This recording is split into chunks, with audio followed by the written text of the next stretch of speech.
Russell Westbrook is essentially at this point we all know he's going to get bought out. He actually I think had a riff with Utah not too long, a couple years ago, or was it Chris Paul about the fans and whatnot. Not many people want to play in Utah. I think they kind of did that to themselves with that, had to say, with that state and their fan base. But essentially, the anticipation is he's going to get bought out. And I think these are conversations that are happening right now. There's three teams that people are kind of talking about. We're kind of hearing just kind of, oh well, they may get him, they may get him. So we got the Clippers, the Miami Heat, and the Chicago Bulls. Best spot, I hate to say it, for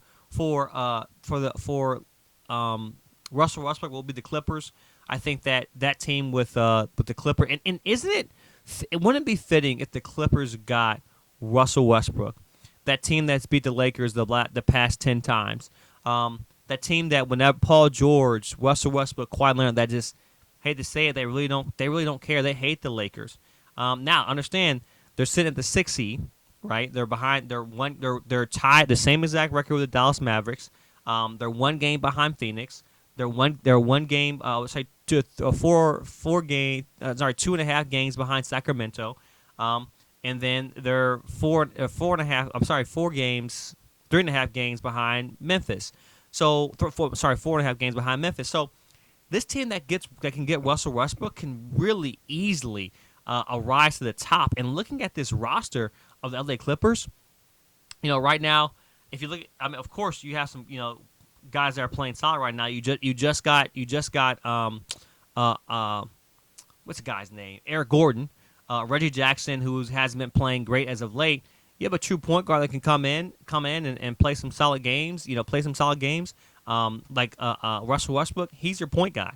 I think he matched well with Paul George and Kawhi Leonard.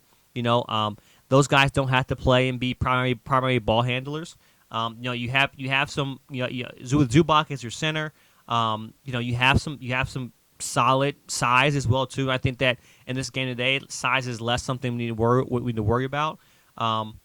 You just John Wall. You no longer with the team. He got he essentially right now. I'm not sure who he's supposed to be with. I think he just got his contract got bought out, so he's free to go wherever he wants to go. But you have room to get Russell Westbrook. This will be the final piece. And how for the Clippers, how great, and that Steve Ballmer, how great would it be to have Russell Westbrook, Kawhi Leonard, and Paul George walk into in the midst of LeBron James setting the record, beat the Lakers, but also go win a championship with the same year that LeBron James made the scoring title with the player that they released. This is one way they really stick it to the Lakers. If Los Angeles gets them, then it would be something that that they would, I just hate to say it, that they will regret. That will be a great pickup for them. Then if you look at the Miami Heat, right? They're another 6th seed. They can easily pick him up. Pick them up and say, hey, look, now they'd be a top team in the East. Your point guard's Tyler Hero. He's really, like I mentioned before, he's really a shooting guard. He's not a primary ball handler. This will add so much offense and think of the grittiness of that team. The grittiness of that team is Jimmy Butler, Bam Adebayo, Max Strush, Kyle Lowry, who hasn't been playing great as of late. This is a guy that can easily come off the bench. But there's one place where I think makes sense for Russell Westbrook to be on a contending team. It's the Clippers. Why do I think that he doesn't necessarily want to go to the Chicago Bulls? The Chicago Bulls it's in the same exact spot he was in. It's a rebuild. And then when Lonzo Ball comes back, then you're expecting that out of him, more out of him. But then, once again, if they don't do well, they're looking at him. With Zach LaVine, DeMar DeRozan, does this team look scary? Yeah, they do.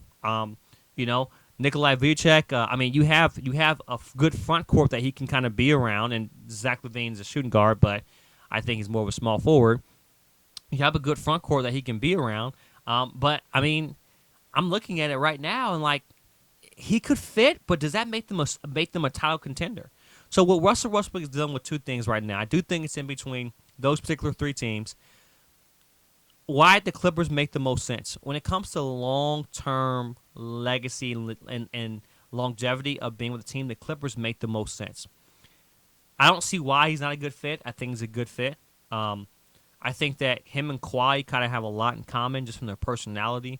I think that Paul George, worked well with Westbrook when that didn't work out, and Paul George and Westbrook, Westbrook never said anything about Paul George. Paul George never said anything about him. Paul George has been outspoken about bringing him back. But I think it's the best fit as well too. With that, they can sign him to a long-term deal.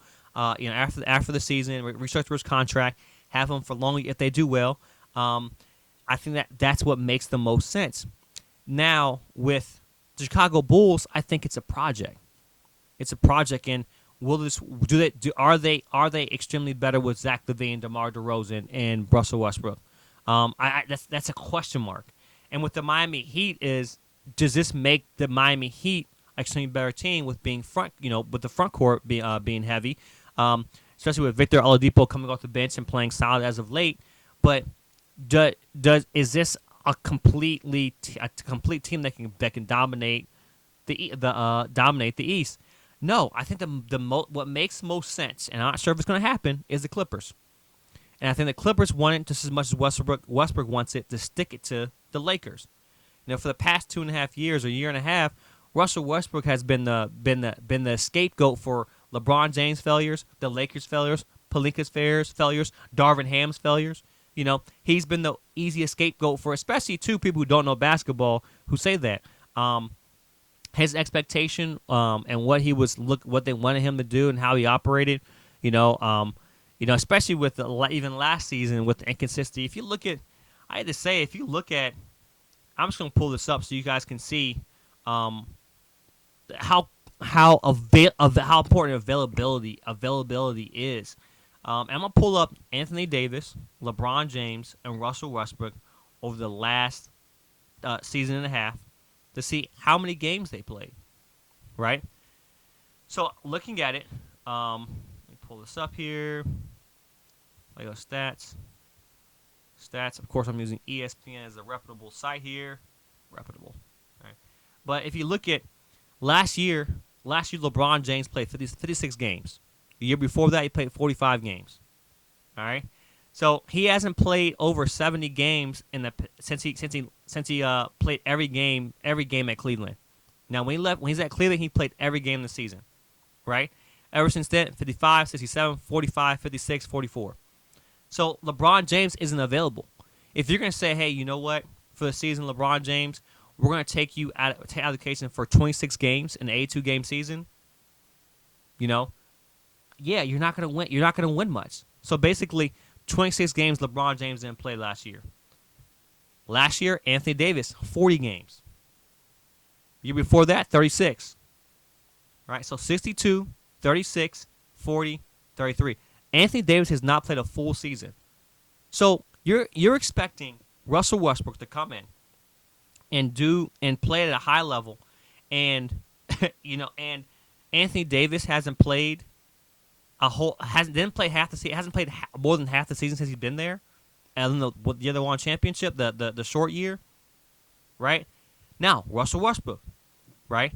Played 78 games last year and played 52 this year. So he's available. He's playing every single game. He's there.